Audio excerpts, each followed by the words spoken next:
Motori su odavno zagrijani i sve je spremno za kompleksan, ali spektakularan prelet koji nas danas očekuje. U to smo se uvjerili i sinoć kad smo vidjeli samo jedan mali dio onoga što nas danas očekuje na ovome preletu. A što možemo očekivati, pitat ćemo brigadira Damira Barišića, zapovjednika zrakoplovnog postroja na mimohodu. Dobar vam dan, što ste to pripremili, kakav je nas to spektakl očekuje danas? Dobar dan vama i vašim gledateljima. Pa danas očekujemo nastup zrakoplova Hrvatskog ratnog zrakoplovstva i Ministarstva unutarnjih poslova u punom sastavu. Znači gotovo duplo više zrakoplova nego što ste imali priliku vidjeti na jučerašnjoj generalnoj probi. Imamo 8,5 minuta otprilike preleta svih tipova zrakoplova u sastavu Ministarstva unutarnjih poslova i HRZ-a i naravno za kraj mimohoda prelet Rafala.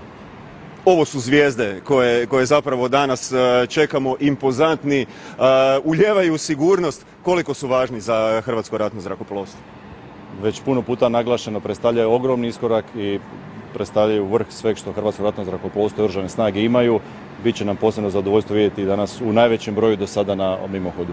Vjerujem i vama i svima nama i svima onima koji će pogledati ovaj današnji mimohod. Službeno je najavljeno 6 Rafala, a hoće li tu biti kakvih iznenađenja, to tek treba vidjeti.